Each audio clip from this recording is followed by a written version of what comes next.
Hello, I'm Dr. Scott Watier. And I'm Tommy Welling, and you're listening to the Fasting for Life podcast. This podcast is about using fasting as a tool to regain your health, achieve ultimate wellness, and live the life you truly deserve. Each episode is a short conversation on a single topic with immediate actionable steps. We cover everything from fat loss and health and wellness to the science of lifestyle design. We started Fasting for Life because of how fasting has transformed our lives, and we hope to share the tools that we have learned along the way.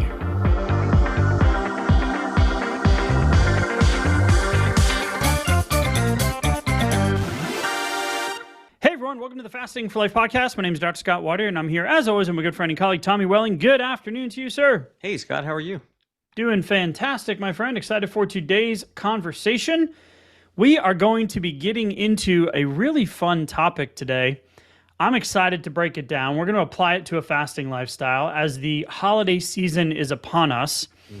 And the main concept for today, to give you a little leader into it, is the reason you keep falling off is because your habits are set up for the good days. Wow. Can't wait to break that down with you. We'll give you some holiday guidance as well. If you are new to the podcast, thanks for listening in. Thanks for giving us a shot and adding us into your fasting lifestyle. You want to know more about our journeys? Head back to episode 1 and episode 0. Give it a listen. You'll know more about who we are and why we do what we do here at Fasting for Life. If you're a long-term listener, thank you so much for your rates, reviews, your follows, your downloads, your shares, all the messages you send us. It is truly the thing that keeps us going over the years to bring an episode to you each and every week. So Tommy, before we get into it, I want to give a shout out to one of our favorite kind of reviews, our 5-star review from Bach Family, Minnesota, that labeled their review, "Just discovered and love it." All right. So thank you so much for taking the time, leaving a review. It says, "Just discovered this podcast. Guys, you are crushing it. Love every single episode." That's awesome. I'm curious how far in you are, or if you're starting with the most recent ones and kind of working your way backwards, because everybody has a different way to kind of go through and digest it. I really like taking something that's relevant or kind of on your mind right now, going into the catalog and then searching for that so you can get like something relevant, something that you're feeling resonates or could answer a question, give you a little more confidence right now in the moment. And then once you kind of check that box, then just going sequentially, and then whenever something strikes you as, man, I wonder if the guys have talked about this before. Yeah, the answer is probably yes. Yes. So go in there and then search again and kind of do that. So that's my recommendation. But keep us up to date, Bach family, and so glad to hear that you discovered it and that you're loving it. Thank you so much. Yeah, thank you so much for taking the time. Yeah. And I would say go back and listen to episode 300, part 1 and part 2 as well. Yeah. Because we do kind of a comprehensive recap of where we've been over the last few years. So yeah, just keep us updated like Tommy said. I also want to give a shout out to the not so great reviews that we don't love from Allie Michelle T. It said, "Needs work." She gave us 2 stars. She says, "I talk too much and I constantly interrupt Tommy." But she's only on episode 53. And she can't listen to it anymore because of me. So, Allie, if you're still listening, I would encourage you to listen to more recent episodes. See if we've gotten better at it over the last 300 episodes. But if we're not the right fit, hey, sorry it didn't work out. Hope you get all of your fasting goals. And if you ever need anything, please feel free to reach out. We are absolutely here to help. So we don't only share the good ones. Yeah, true. Yeah. We appreciate the feedback. Yeah, all transparency and like the good, bad, and the ugly, just like our fasting lifestyle. Like our fasting lifestyle. Yeah, not every day's a 10. Yeah, not every day. And that's a perfect segue into the conversation we're going to have today, which is the reason you keep falling off is because your habits are set up for the good days. Now, because this is what we think we need. We think we need one version of a habit. And we have this mindset, this on-off diet mentality, right? Of do it properly and perfectly, or don't do it at all. Because that mindset looks like discipline, right? I'm going to do it. I'm going to crush it. It's going to be perfect.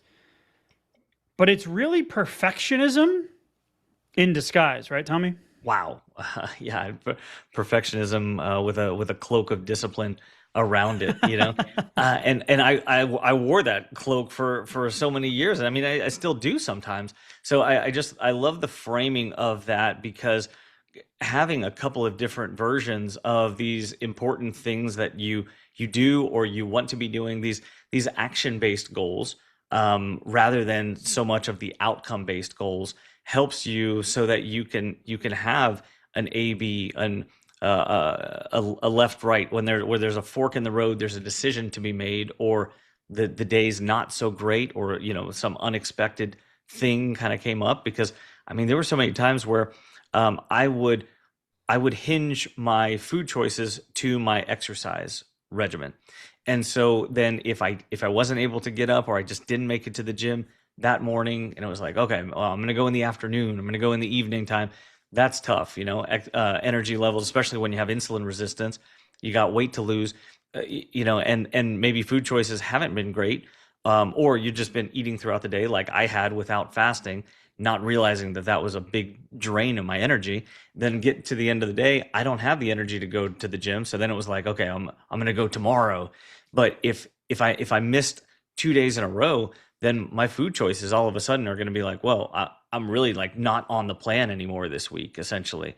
So it's not like I would just go hog wild, but the structure and the discipline like faded away really quickly. And so then food choices were kind of just neutral at that point, and probably just looking for the next opportunity to have a good dopamine hit from my food, or something like that, until I got back on track with everything, which is most likely wouldn't be until the following Monday, unless there was just some other kind of all of the stars aligned, and then get back on track midweek. So that's where I lived, with a lot of black and white kind of perfectionism. And a lot of that could have been mitigated had I had multiple levels of my actual habits and structure, and the things that I was doing, those action based goals. And it really just speaks to the fact that your fasting schedule, your habits, what your lifestyle is set up for your good days, and not for when your life gets busy, stressful, or you get thrown a curveball. Right.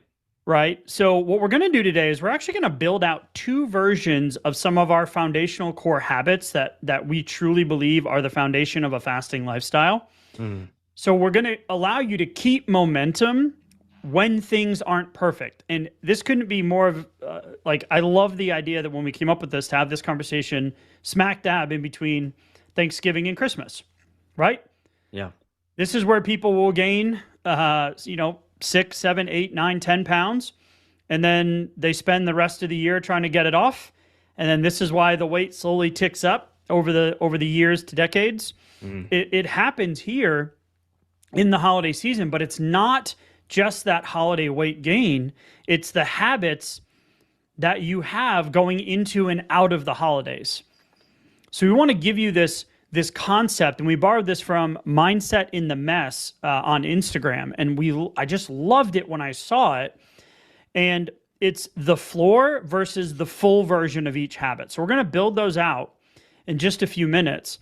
But what you were talking about there, Tommy, is like, why does perfectionism, or why does this mindset, this on-off, sabotage consistency? Because when we're looking at our fasting types, or adopting a fasting lifestyle, we have a PDF called the fasting types, and you've got the gratuitous grazer, the fasting freelancer, or the weekend warrior. And 60 to 70% of y'all self-identify as the weekend warrior, Mm-hmm. which is you're great Monday through Thursday, Friday, Saturday, Sunday, which is a considerable amount of your week. Mm-hmm. The halfway point of the week is noon on Thursday. And then you're restarting again on Monday, because one or two of those things kind of goes off the track, and you throw the baby out with the bathwater, just like you used the analogy or the example earlier with your exercise routine back in the day. Mm-hmm. Right? Yeah, there was a lot of weekend warrioring back then, for sure. Yeah. So the mindset shift is, do it perfectly or don't do it at all. And that's just that perfectionism kind of in disguise. And then our monkey brain takes over, and we rationalize, okay, fine, I'll just start again tomorrow. But the resiliency comes from never dropping to zero. not from being perfect every day. And it's Hmm. the discipline of this habit formation and this transformation isn't doing more. It's just never doing nothing. So this is Mm. where we want to give you the permission to have some flexibility and pause this time of year to pivot with a little bit of intentional planning and still get that feeling of success, which is going to create that consistency. So you're not trying to get back on track in January with failed New Year's resolutions, but that you have some momentary maintenance or momentum as you go through the holiday season with a fasting lifestyle. Yeah, because even as we kind of approach any given holiday, or it could be a weekend getaway, or it could be any sort of like special occasion. It could be like, hey, there's a birthday night out coming up this weekend. Sometimes that's only, one meal or a few hours, but some other times, depending on what the plans are, they could kind of they could kind of leak out into a day ahead of time, or maybe a meal or two ahead of time, and maybe it's a couple of meals afterwards as well. It could be going into the next day, or maybe I don't feel so great the day after because the meal went late, maybe there was alcohol involved, maybe that turned out to be some grazing, and so there was a high carb, high insulin intake, and then that maybe not get such great sleep, which led to feeling like I need to recover the next day because my recovery wasn't so great. Then what does that lead to? Oftentimes it leads to cravings and not so good food choices, a little harder to stick to my fasting plan, or maybe I don't have a fasting plan that day, and maybe I let go of even like my morning routine, getting in my salt and hydration, which we'll talk about. So any number of these things can kind of fall by the wayside because of how I felt from the previous day or the previous few days worth of decisions that I made. And so stringing together those wins, like you said, Scott, really just never going to zero, or really trying very, very hard to not go to zero. And then if you do for some reason go to zero, quickly getting back from there, where it's not about hitting, it's not about going for a 10, after being at a zero, but it's about quickly getting back to one or two, where I'm at least in the conversation. I'm doing something, and I know that something is meaningful. That creates a dopamine hit. That's motivating. It's protecting my mindset, and it's allowing me to get on track quickly without just being like, well, no, I just been off track. So yeah, whenever I feel like it, this is usually how we feel. I've been off track, and at some point in the hopefully near future, but at some point in the future, I'm sure I'll feel back like motivated to get back on track. Like, raise your hand if you've Yep. done that. That's the typical thought process whenever this happens. But it can, but to leave it up to how we feel in this moment and random chance for when the lightning in a bottle is going to strike again, and we're going to get the motivation to get back on track. The that we're just letting go of our long term goals. Like, we're just wasting time. We're not even treading water at that point. We're just kind of throwing the time away and losing the opportunity. And then what's going to happen is, by the time the motivation strikes, we have a worse problem to fix anyway at that point. So then you kind of just get into, well, I'm just kind of gaining and losing the same pounds, or the scale's ticking up slowly over time. Or So I we can can't get past the absolutely, 16-hour fasting window. oh, absolutely. Maybe 16 hours is a dream at that point, because you've been off track and haven't set a timer in God knows how long. So then that's speaking to this concept, and we'll unpack this and I'll explain it here. What's the full version and what's the floor version, Hmm. right? So the full version is what you do on a good day, on a perfect day. You're like, boom, this is on it. I'm in it. Life's not too chaotic. I got some good sleep last night. The kids aren't too crazy. The boss isn't up my backside. Hmm. There's no travel for the holidays. Like, this is a good day. The floor It's is perfect. the Yeah. bare minimum version for the not so good days. And we just did a podcast episode where we talked about this bare minimum in terms of a fasting lifestyle, where it really comes down to the 16/8 fasting window.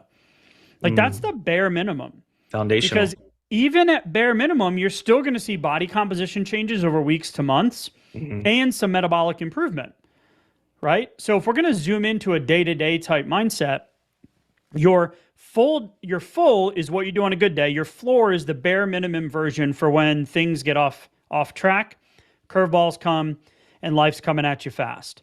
But you We still say got to that, check the box, right? yeah, but you still get to build that foundational habit, because the reality is the way we talk about this is the floor version is designed to keep the habit alive when life goes to hell in a hand bucket or hell in a handbasket or whatever the heck that phrase Yeah, I think is. it's a handbasket. I've never seen either one though. This, that's a good I point. couldn't tell the difference. Yeah, I'm not really sure. You guys get the point. That's what builds that true consistency. So the goal isn't perfection. It's never dropping down to zero. And we talk Yeah. about this inside of coaching, because every time you keep the habit alive, you tell your brain, I'm still going. And when you believe that, discipline stops feeling like effort. It becomes truly who you are. And that's what we found with Marie Spreckley and her team when she came out with that research in 2021 in terms of what they called weight loss managers. So the 5% of people that actually kept the weight off post the 2 to 3 year mark, and this is well known in the weight loss space, is that at any given time, you can lose a considerable amount of your body weight, anywhere between 10 to 15%. That's typically what's seen in the research, right? That's statistically significant. Successful weight loss. Well, they looked at these weight loss managers that were actually, that was the category of folks in the research that actually were able to keep the weight off long term post that 3 year mark. And it's that 5% rule, the 5% of people that can actually do it. And what they found was it wasn't anything like specific they were doing in their day to day. It was the fact that they had transformed, their identity had shifted to this new person doing these things that everyone else would look from the outside, looking in, would say, wow, that person's really disciplined. Well, they had a identity transformation through the process. And to get there, you need to rewire these foundational habits. And that's what we're talking about today is when we're looking at the floor is going to keep that habit alive, not allow it to drop to zero. Tell your brain that you're still going, which will eventually allow that willpower discipline type, oh, I got to do it again. It's going to stop feeling like effort and it's going to become who you are. So discipline isn't necessarily doing more. It's just never doing nothing.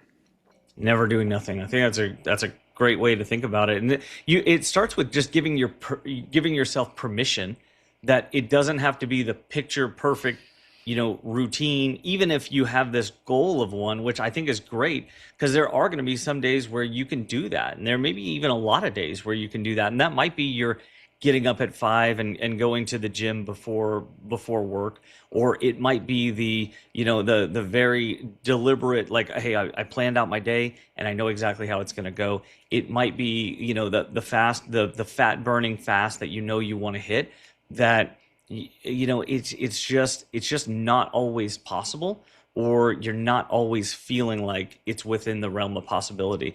And it's like giving yourself permission that that's okay, that's going to happen sometimes. How do I deal with it? You deal with it with the plan B that's not in the moment. It's not that you have to figure out plan B in the moment. It's that you already have this thing to default back to. Yep. And that's a completely different way of looking at it, because then there's much less emotion involved in the moment. Because when emotions get involved, which during times of stress, it's pretty much all emotion. Logic just kind of goes out the window, and I don't have a pre-planned thing that I'm going to do here. Then if I can have some sort of default in the moment that I've already prepared ahead of time, then my chances of actually succeeding there are astronomically higher than me figuring it out and then it's still aligning with my long-term goals. So let's go through some of the core foundational like fasting lifestyle habits that we talk about. And we'll give you the full and the floor version. And we want you to make your own as well, of course. But just some of the things that we see are the main movers or needle movers in terms of a fasting lifestyle. It's not just your fasting timer, right? So we've got salt and hydration, we've got exercise and movement, we've got protein intake, we've got your fasting plan, right? Like, what is your plan for this week? What's your fasting windows? What targets are you aiming for? Your fasting adherence, your sleep, and your stress, as well as the holiday kind of navigation that we're going to go through here in just a few minutes. Okay. So when we look at it, we've got salt and hydration. So on a full best day, you're going to want to intentionally salt and hydrate throughout the day. So you're going to be aiming for that greater than 2 grams, Redmond's, Baja Gold, Celtic, Himalayan, trace minerals, however you get that in, right? So on a good day, you're going to have that planned. You're going to measure it out. You'll do it in the morning. You'll have it before your coffee. You'll have your water bottle ready to go for work, or your Yeti or Stanley or whatever the trendy thing is these days, right? That's a good day. But if you miss that in the morning, or if the morning takes you on a ride rather than you being prepped for the morning, like it happens in our house quite often with 3 kids under 8, is simply just add a glass of water, an extra water, grab a water bottle at the gas station. Like, just add water in as a bare minimum throughout the day. When you think about water, get up and go act on it. Or if you don't prep everything, just make sure that you grab that first hydration with the extra element or electrolytes or salt. Make sure you at least leave the house with that one foundational. So a perfect day, you've got it all planned out. You're intentionally hit your marks. The floor day would be like, just get it in when you can, or at least leave the house with that one planned kind of hydration intention before the day gets away from you. Or even like just grab that glass of water, just pour yourself a glass of water and have it before you have your coffee. Yeah. And then, I mean, that's a win. That's a vote for your fasting lifestyle right there, because you're like, wait a minute, I want the coffee. I want, or, maybe it's tea, whatever you have in the morning. A lot of times it's something warm, but you're putting the water in there as an intentional vote for your hydration for the day. Best to include some salt, like you said, but at that floor, that bare minimum, it still checks the box, and it still reminds you, and it's one of your first decisions in the morning. The morning got away from you, grab the element packet on the way out the door, put it in your pocket. In the pocket that you carry your phone in, right? So when you reach for your phone, oh yeah, there it is. Boom, there done. It is. Yep. Yeah, that's a good one. So full versus floor. Let's go to exercise. Okay. So in an ideal full day, you would have some form of either, 30-minute walk, ruck, some form of resistance training to building muscle tissue, some form of HIIT training, right? To really, we're talking about, overall health and longevity here, not just fasting. Yeah. So this is the exercise, right? All right, well, I plan to do it in the morning, but the kids got me up. Or, I got a lunch meeting that popped up. I can't go to the gym at lunch. Whatever it is, your full best day is you hit your exercise or movement goal for that day. That's your best day. On your bare minimum floor day, Tommy, what if it was just a post-meal 10 to 15-minute walk? That'd be big. It'd be good for glycemic control, blood sugar control, insulin response. That it would be good. We see up to a 30% increase in insulin sensitivity post-meal just from a 10 to 15-minute walk. Yeah. And yeah, I mean, even if it took a little while because, hey, I didn't have a lot of time at lunch or whatever, but I still want to check that box. So maybe it's right after work. And, maybe you can make sure that if you have a dinner window that you carve out 10, 15 minutes. And then that's a big, did I do exercise today? Yeah, I got to check the box. Yes, I love going to the gym, or I love doing the kettlebells, or, whatever it is, the wall squats, the ruck, like you said, joining a class, whatever the 10 is, that's great. But you got to have something where you can check the box and yeah, it's there. I did it, and that was important, and not any sort of regret or guilt, shame associated with, man, I missed my workout again today. Like, no, you didn't. You did the thing that was possible on the day that it was possible. Because you know what you could have done? You could have done absolutely nothing. And that's why right here next to me in my office, I have a little walking pad and a weight vest. Yeah. So if something comes up and I normally I don't get my walk done in the morning for whatever reason, we stagger it throughout the day. My wife and I will do with our kids, in our schedules, we'll work out in the morning, or at least get some movement and sunlight in the morning. So I'll just open up the windows right here, stare outside, walking pad. If I can only get 10 minutes in between my calls, it's better than nothing. It's like, oh, hey, I didn't do nothing today. I actually still did something. Yeah. And this is where I think of Jocko Willink talking about the donut tastes good, or that one workout, it doesn't matter. I can skip it. I can skip it, right? So movement, right? That's your full day versus your floor day. Now let's talk about protein intake, Tommy. So we always talk about a 40% protein goal during your nutrition window, because we want to, fasting protects lean muscle tissue by the increase in growth hormone. And we also want to make sure that we're getting quality protein in to stimulate lean muscle tissue growth, which is the accelerator to fat loss and weight loss sustainability long term in terms of keeping the weight off long term, that body composition change, right? We want to burn fat, we want to build lean muscle. How do we do that? Well, we prioritize protein. It's also the most satiating macronutrient compared to carbs and fat that's out there, right? So on your perfect day, you have your meal planned, you've got your 40% protein target, that's your full day. But let's say you get invited to a lunch, or the schedule changes, or the football practice gets canceled, or whatever it is that happens, and now you're like in this freelancing, I got to figure it out on the fly, and you got to maybe get food out versus food at home, right? Then, or you forgot your food, and now you're into the wild for the day, and you're like, I was going to eat lunch today. That was part of my fasting plan. So the full day is, hey, I've got my meal, I've got it, everything's perfect, I got my protein, done. The floor, the bare minimum, would be simply add an extra serving of protein to any meal that you get. Yeah. And starting with it, like prioritizing it on your plate, that's going to help you. That's going to help the protein macronutrient calories start to kind of take over naturally some of the carbohydrate calories, which means, like you said, you're leading to more satiation, more feelings of fullness, more thermic effect of food. So you start to, raise that body temperature, raise that metabolic rate a little bit because of the thermic effect of protein. And then also you're sending good physiological signals that help support your previous fast and your next fast as well. So protein is like, it doesn't happen by accident, but metabolically it's optimal. It's the optimal macronutrient. Yep. So let's talk about your fasting plan. Okay. So we always talk about this. Put some intentionality into your week, right? Take 5 to 10 minutes. I do a 15-minute little debrief every Sunday night where I'm just setting up my week. I'm checking my calendar. My wife and I have already talked either on Saturday or earlier that day on Sunday. We do a little weekly 45-minute to an hour meeting every week to make sure that the kids' field trip, the holiday schedule. Oh, there's a holiday. The kids are out of school today. What's going on? So we put our plan in. The weeks that we don't do that, or we are just like, that's okay, we got it, and we do it on the fly, those weeks are always more stressful. Right, of course. Right? So many decisions, decision fatigue kicks in. Too many decisions, right? So same thing with your fasting. So we say plan out your week. So in a perfect full plan, if you're looking at a course of a week, have your fasting plan, write it out with your pivots, right? With your non-negotiables. We talk about this, with your date night, with your holiday party invitation, with your lunch meeting, with whatever it is, with your daddy and daddy-daughter donuts morning at school, whatever it is, right? So you have it completely laid out.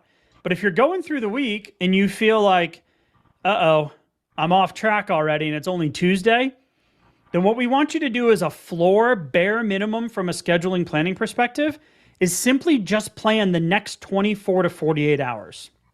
That's a great way to think about that. Zoom in. Yeah. Because that's usually possible, even if it feels like there's a whole lot of moving parts. I can't go multiple days beyond this. I just don't know, or it's outside of my control right now. That's fine. Just take a deep breath.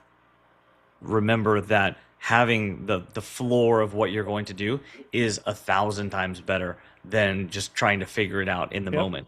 Plan for that next 24 to 48 hours, like you said, and it's going to be so much easier to stick to something that makes sense. And it doesn't have to be the perfect plan either.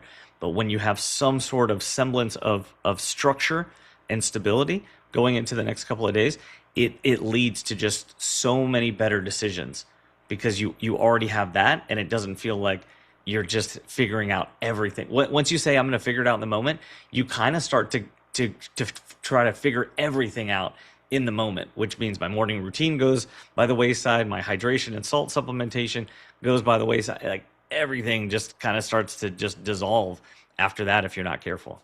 And my wonderful wife, Megan, struggles with this. So she's working on a new program for her fertility work that she does. Mm-hmm. And then she also was training for a High Rocks. And then she also has horseback riding. She's an eventer, so she's training for that. Then she also loves doing CrossFit, and she also loves riding the Peloton. And the other day we were having this conversation. She's like, "Yeah, we're going to bed early tonight." And if we're not in bed by 9:30, lights off by 10, then something's wrong in the Watier household. And she was like, man, tomorrow morning I want to do all three. And I was like, well, you can't.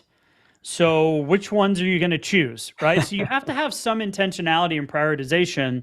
Yeah. Well, I didn't sleep good last night. Okay, maybe I won't do the CrossFit, but I'll do this instead. So it's like we get too many too many decisions, so then we just get paralyzed.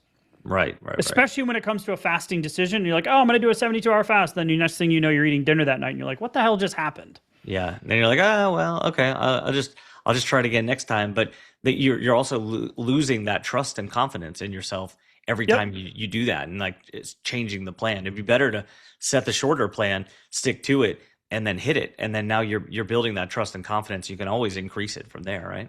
Yep. And let's talk to because that kind of transitions right into what we call like the fasting adherence, like your clean windows, opening your window, having a good nutrition window, and then closing your window cleanly. When you're starting or trying to keep momentum, especially around the holidays, there's going to be a lot more room for opportunity that sneaks in. And it's harder to stay consistent or stick to it if you've been off or kind of been fasting intermittently. See what I did there, where you're kind of on one day, off the next day? Sporadically, I like to say. So a full best day is you stick to your plan. When are you going to break your fast today? When are you going to close your window? Boom. That's your full best day. If you have 100% to give on a day and you give 100%, great. If you only have 50% to give on a day and you give all 50%, guess what? You gave 100%. So on your floor day, your bare minimum day, achieve a minimum 16-hour fast and don't eat after 8. Simple. All right, today didn't go as well. Well, you know what? I'm going to close. I'm going to make sure my window doesn't go past 8 hours, because we just talked about that on that recent episode that I alluded to earlier, about that being like the baseline for a fasting lifestyle. Yeah. And don't eat after 8, because we know insulin sensitivity, sleep disruption, which we'll go into sleep in just a minute, is going to make the next day that much harder. Oh, yeah. Anything else to add on the fasting kind of adherence, opening, closing windows, Tommy? No, I think that on the stick strictly to your fasting plan for a full best day, that could include your long-term goals, whether that's, you're at a long-term maintenance point, or if you're in a fat loss phase and you need to have some more fat burning hours, then that's part of your fasting plan for that given week. So sticking strictly to what that is based on your long-term fasting goals. And then on the floor side, 16-hour fast and not eating after 8 p.m., it's like pulling that off. Like if you just choose ahead of time what your 8-hour nutrition opportunity window is going to look like for the next day, regardless of how many moving parts you have going on, how many opportunities or whatever the case may be, you can almost always find a way to do that. Like if we're really being honest with ourselves, the only time when it really feels like that's hard is because we're just not doing any sort of planning ahead of time. So just a couple of minutes and going, okay, what is it going to be? It's going to be from this time to this time. Okay, I can stick with that. I like it. I know I'm going to feel better. I know sleep is going to be better.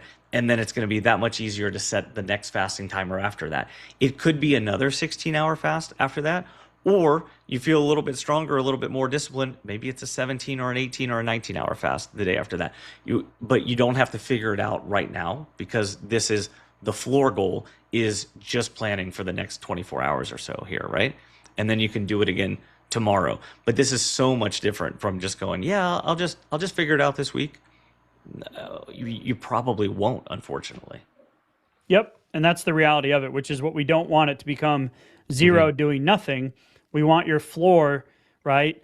Your floor day to be just achieve a minimum 16-hour fast. Don't eat after 8. Let's keep it simple. Yeah. Right. If you're looking for like how to ramp back up or some ideas on fasting schedules, you can head to the show notes, click the blueprint to fasting for fat loss. We'll send it to you via email. It's a free 20-page PDF. It's got some schedules in there. And then stay tuned. We got another challenge coming up the second half of late January, which will be our first challenge of I can't believe I'm going to say this, of 2026. It's amazing how fast time is going. I know, right? All right, 2 more. We've got sleep and then holidays. So we're going to give you some best practices around the holidays as well. Sleep is a big one. And we know that a poor night of sleep can decrease your blood sugar management and flexibility and insulin sensitivity the next day. 30 to 50%. So you're going to have more cravings, feel more tired, have more brain fog. Your willpower will be lower because your physiology underneath the surface has changed, where it's not as adaptable to the environment when it comes to our food choices and the food that we do end up deciding to break our fast with. So sleep is huge. So on a full day, sleep prioritization is key. 7.5 hours. That's your goal. On a floor day, if you're up scrolling or wrapping gifts or booking flights or whatever it is, don't go below sleep minimum. The floor is 6.5 hours. The caveat is when you have the less sleep on your floor bare minimum day, increase your hydration the next day, which was the first thing we talked about. Be intentional with it. And a little additional movement. So go for an extra walk. Get outside. Do something easy, even if it's just 20 air squats while you're, a couple of times throughout the day while you're at work. Because when we know sleep is poor, so the full best sleep is 7.5 hours, that's the target. Your sleep minimum, don't drop below 6.5 hours. And if you do, know that you can help the next day's willpower and fasting and blood sugar management by simply increasing your hydration and a little bit of extra movement. Yeah, that's great. Keep it simple. Oh, we have the sleep guide on the website too, so you can download that as well. thefastingforlife.com. Absolutely. Last one, holidays. So, holiday best practice. We're going to talk about the full ideal fasting strategy for the holidays and the floor, which is the bare minimum, where you can still stick to your fasting plan and still get results as we go through the next few weeks. So, with the holidays, the ideal best practice is a 4-hour window on any of the holidays, right? So you're compartmentalizing the consumption. You're going to prioritize protein and hydration before arriving to the Thanksgiving Day celebration or the Christmas dinner or the corporate Christmas party. And maybe they bring out some late night snacks or desserts on the menu. If you feel full and you don't want it, you do want it, but you don't want to eat it now, take it home with you. You don't have to say no to it and white knuckle you through the event and miss out on the experience, but just say no, not right now. So delay, don't deny, right, Tommy? Yeah. Bring it into your next nutrition opportunity. And even if that was just outside of that 4-hour window, hey, I've had my 4-hour window. That's a great option. Do you mind if I just take some home with me? Everyone's usually happy to accommodate that because they don't want everything sitting around their house. There's all kinds of extras. So I think that's a great way to think about that. And if that's either it's quote unquote not possible, for whatever reason, maybe you have multiple, get-togethers, you're going to be going, around town to different places, like we do sometimes, then a good way to think about a floor, a minimum target for a holiday would be, think about it as an opportunity for a clean TMAD, a clean 2-meal opportunity, instead of grazing and, kind of becomes this throughout the day kind of thing. It's clean 2 meals, no grazing, and then also kind of brushing your shoulders off, have a mental reset, and move on, allowing that to be one day, or maybe it's a 2-day kind of holiday situation, but it doesn't have to keep going from there. So it's still compartmentalized, even if those don't feel like they were great. Maybe there's still a little bit of recovery. Maybe your sleep's not so great the next day, so you're feeling a little bit off, and so it's taking a little bit of extra time to feel like you're kind of getting back on track. Brush your shoulders off, because it's just a day or two. It's not going to add to your long-term fat stores. It's not going to make anything that much more difficult, as long as you're feeling like you get back on track quickly after that. Yep. So I want to give an example about sleep because I forgot to. So for instance, on a full day, it would be like in bed by 10, wind down with the book. Like that's my personal experience. Bedtime between 9:30 10, read for 10 to 15 minutes. Typically, I'll do a little scripture. I'll do a book that I'm reading. Maybe I'll listen to an audiobook, and then I wind down before bed. On the floor example, like get your 6.5, and maybe you just get up and stretch in the morning. Right? You're adding a little bit of movement before your day begins. I just forgot to mention those couple of examples with the sleep. So with the holidays, it would be like, okay, maybe you have a 4 p.m. dinner, or a 3 p.m., 4 p.m., 5 p.m. dinner. Fast until 2 or 3 p.m. that day, an hour or two before you leave. Drink water and have some protein before arriving, and then take the dessert home. And your floor example, right, is that clean TMAD. So instead of grazing, right, throughout the whole, and just letting the wheels completely fall off, compartmentalize it to 2 meals, avoid the grazing, and here's the key. Don't dwell on the slip-ups if you have them. Yeah. Even just in that avoiding the grazing, like I like to think about it as whatever I would normally feel like grazing on, let me just put it as part of my plate. So let me have it with everything else. Because if, grazing can turn into, yeah, okay, I'm still kind of hungry. Yeah, I'm still hungry. And you're having all these small things. You end up with a full plate anyway, and then potentially having more small things afterwards, especially if they're carbohydrate rich, because we know that we have that second stomach phenomenon. We can always feel like more carbohydrates can come in. Yeah, no especially big deal. if there's alcohol involved. Oh yeah, 1,000%. And so avoiding that looks like kind of putting it together, because when you're sitting down with your actual plate and you have a good portion of protein with you, that protein helps give good satiety, hunger, fullness cues during the meal. And that's, we want to leverage that, right? Exactly. So when we talk about this concept, to go back and kind of summarize, we've got salt, hydration, movement or exercise, protein, your fasting plan, your fasting adherence, your sleep, and some holiday best practices. Set your full best day. We gave you some examples. And then make sure you have a floor, a bare minimum. You can still check the box and feel like you've accomplished something in that day. Mm-hmm. Because when you truly do that, discipline stops feeling like effort. It becomes who you are, and you're still allowing yourself to keep that foundational habit alive. And that tells your brain, hey, I'm still going. I'm still moving forward. And it'll help you get off that weight loss, dieting kind of mindset that lives out there in the world, right? So no matter what life throws at you, consistency is not built by being perfect, but by always doing something, even if it's just your floor version, right? When life's going crazy, because progress is about never dropping to that zero. And this will allow you to gain consistency and feel good about your fasting efforts during the holiday season. Awesome. All right, Tommy. Great conversation, man. I appreciate it as always. If you're looking for resources, head to the show notes. Reach out if you got questions.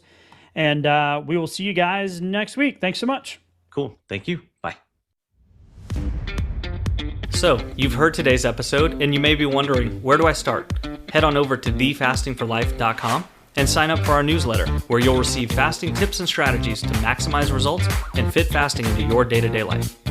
While you're there, download your free Fast Start guide to get started today. Don't forget to subscribe on iTunes, Spotify, or wherever you get your podcasts. Make sure to leave us a 5-star review, and we'll be back next week with another episode of Fasting for Life.